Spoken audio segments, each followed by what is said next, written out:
Alors, mon nom, c'est Joanna Bentaleb, je suis externe senior. Moi, j'ai fait un stage en obstétrique gynéco à Turin, en Italie. Ça, c'est au nord d'Italie. Alors, externe senior, encore une fois, moi, au départ, j'avais un intérêt pour une spécialité chirurgicale. J'avais pas vraiment, tu sais, je savais pas qu'est-ce que je voulais faire vraiment. J'aimais beaucoup l'obstétrique gynéco, de par la spécialité, tu sais, médico-chirurgicale, mais tu sais, j'étais ouverte à la chirurgie générale, à plein de choses. Puis du coup, je me suis dit, mais pourquoi pas aller en Italie. Moi, j'étais beaucoup impliquée avec IFMSA, donc je connaissais ces stages, je savais comment ça fonctionnait et j'avais une idée, bon, tu sais, les stages qui étaient beaucoup plus appréciés que d'autres. J'en avais coordonné au niveau local, national, puis à l'international aussi. Donc, j'avais un peu beaucoup de feedback, là. Alors, je suis un peu biaisée, là, dans mon choix aussi. C'était un stage d'IFMSA bilatéral. C'était à l'hôpital Moriziano. J'espère que je prononce bien parce qu'ils m'ont corrigé plusieurs fois. C'était l'été 2013, donc encore une fois entre ma deuxième année et mon externat, qui a duré un mois. Beaucoup de résidents, beaucoup de patrons. Il n'y avait pas d'externes comme moi, là. Il y avait peut-être une R5 puis une R3, puis un fellow puis un patron. Une exposition extrêmement variée, que ce soit pour de l'échographie endovaginale, la salle d'opération. Eux, ils étaient plus spécialisés en clinique d'endométriose. Ils faisaient aussi des suivis de grossesse, des salles d'op, mais il y avait peu d'obstétrique. Du moins, j'ai été exposée à moins d'obstétrique quand je n'ai que de la gynéco. Je faisais la même chose que Shadé, donc à chaque fin de semaine, je m'esquivais dans une ville. L'Italie, c'est magnifique. Là. Je vous ai mis une photo de Cinque Terre, mais moi, je vous dis, profitez-en parce que c'est là où on a la chance de connaître une culture, puis de visiter un peu là, le pays. Moi, les tâches que j'avais, c'est sûr que moi, j'avais une barrière linguistique en Italie. Je parlais très peu, là, vraiment quelques mots. Donc, du coup, il y avait toujours le patron qui était avec moi. Puis, ce qu'on faisait, c'est que lui faisait le questionnaire. Il me disait un peu c'était quoi le cas. Mais, tu sais, c'est langue latine, hein, donc c'est facile à comprendre. Et après ça, c'est moi qui faisais l'examen physique. Puis ensuite, je lui disais, là, qu'est-ce que je trouvais. Et du coup, ça fait une belle ambiance d'équipe. Puis on connaît beaucoup les patrons. Alors, pour ça, c'était intéressant. On m'a fait faire beaucoup de pratiques d'échographie. J'étais avec un fellow qui avait fait un fellow en endométriose. Donc, du coup, il était surspécialisé là-dedans. Quelque chose qu'on a un peu moins ici au Québec. On a un peu moins d'expertise en endométriose. Donc, c'est intéressant de voir comment eux, ils faisaient les signes échographiques qu'on m'apprenait. Alors, c'était riche en apprentissage, je vous dirais. La salle d'op, bon, c'est sûr que c'est beaucoup plus de l'observation. On ne me connaissait pas, j'étais vraiment l'intrus, un peu comme Shadé. En plus, je ne savais pas parler italien, donc imaginez-vous un peu la cacophonie là, en salle d'op quand je rentrais. Bref, c'est assez particulier. J'assistais très occasionnellement, encore une fois, tenir les écarteurs, couper des fils, mais encore là, c'était très rare. Puis c'était pas vraiment ça mon but non plus pour ce stage-là. C'est sûr qu'en obstétrique gynéco, des fois, il y a des cas qui sont très urgents. Il faut faire attention, il faut laisser la place au patron quand il faut faire des techniques assez spécialisées. Donc, faire attention à ce qu'on ne sait pas faire, puis de ne pas le faire. Même si c'est un pays étranger, je pense que moi, j'avais la mentalité de vraiment, là, comme si j'étais au Québec, puis comme si c'était les patients au Québec. Alors, voilà. Salle d'accouchement, donc j'ai assisté à quelques salles d'accouchement. La tournée postpartum, j'allais avec les résidents, donc on me laissait là, faire l'examen physique encore une fois, puis elle faisait le questionnaire, puis ça fonctionnait très bien. Il y avait des cas, il y avait un cas assez triste, un bébé mort. C'était la première fois de ma vie que j'ai assisté à ça, un accouchement d'un bébé mort. C'était vraiment dramatique.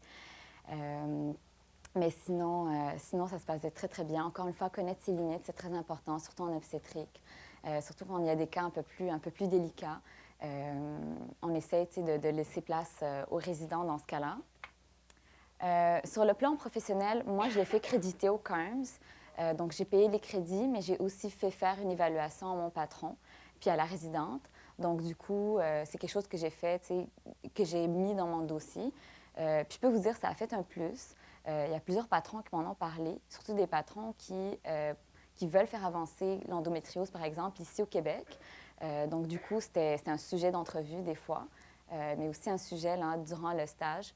Alors, je pense que c'est un plus dans vos dossiers, définitivement.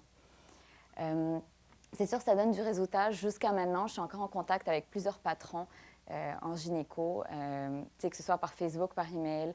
On se parle pour les prochains congrès, pour la FIGO qui va venir en octobre.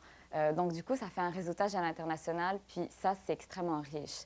Que ce soit pour votre carrière professionnelle là, plus tard. Sur le plan personnel, c'est une expérience vraiment unique. Les Italiens sont charmants. Puis, mais du coup, c'est quand même riche en apprentissage, que ce soit médical ou culturel, avec toutes les piazzas qu'ils ont, la nourriture qui est juste délicieuse et leur vin. Passez pas à côté de ça, s'il vous plaît. Ils ont une pratique médicale assez différente, comme l'obstétrique gynéco, ils font du sein. Ici, au Canada, c'est plus les chirurgiens généraux. Donc, du coup, ça donne une autre perspective. Ça développe plusieurs habiletés communicationnelles, définitivement. Professionnalisme, gestion de conflits aussi. C'est des choses, je viens de faire le CARMS, donc c'est sûr que c'est des mots qui reviennent souvent. Donc, du coup, c'est des mots qui doivent venir en entrevue. Alors, moi, je pense que c'est un stage à utiliser plus pour le côté personnel, puis les habiletés que vous allez utiliser dans votre externat, puis dans votre vie de tous les jours. Des amitiés inoubliables, franchement, je suis amie, c'était un Serbe, une autre Serbe, puis un Américain juste à côté, qui, eux, faisaient en fait un stage dans le même hôpital, je pense en orthopédie en urgence, puis l'autre, je ne m'en rappelle plus. Donc, c'est vraiment des amitiés qu'on garde. C'est, encore une fois, du réseautage. Tu sais, plus tard, c'est des gens avec qui je garde contact. Alors, c'est un autre point positif pour les stages à l'international. Mes conseils, first do no harm, je pense que c'est important. C'est quelque chose qu'on doit avoir en tête, que ce soit ici ou à l'étranger. M'établir des objectifs clairs. Tu sais, moi, je n'avais pas comme objectif là, c'était vraiment des petits objectifs, essayer d'apprendre le plus possible, mais m'amuser, puis connaître la base là, de mon examen physique en obstétrique, en gynéco. Je pense que c'est des objectifs assez simples qu'on peut atteindre durant ces stages-là. Moi, je vous conseillerais fortement d'assister à la formation pré-départ qui est donnée par IFMSA. C'est quelque chose peut-être qui va devenir obligatoire avec la faculté, je ne sais pas encore. Mais tu sais, juste pour savoir, là, côté assurance, qu'est-ce qu'il faut faire, les billets d'avion, le logement là-bas, c'est des choses qui vont être organisées d'avance, qui vont vous enlever beaucoup de stress, puis vous allez pouvoir là, vraiment enjoy votre stage. Choix de pays, vraiment selon la langue parlée, idéalement. Ça va vraiment vous faciliter la tâche. Si vous voulez un petit challenge, oui, l'Italie, pourquoi pas. Puis l'italien, c'est super facile à apprendre. Selon la spécialité d'intérêt, comme je vous dis, c'est un plus dans le CARMS. Donc, essayez de choisir selon vos intérêts maintenant. Puis, bon, c'est pas un voyage ni du volontarisme. Donc, essayez, oui, de voyager, mais moi, j'en voyais là qui manquait des semaines là, de stage pour aller voyager. Donc, juste faire attention de ce côté-là. S'y prendre à l'avance, parce que ce genre de choses, c'est long à organiser, surtout avec la Suisse. Je sais que le visa prend des mois. L'Italie, c'est un peu moins compliqué, mais du coup, pour avoir ce que vous voulez, là, c'est important de s'y prendre à l'avance. Gardez un esprit ouvert, amusez-vous, hein, c'est le mot d'ordre. Moi, j'avais fait aussi un stage en recherche l'été 2012, donc entre la première et deuxième année. C'était un stage en Thaïlande, à l'université Chulalongkorn, une des universités vraiment très reconnues.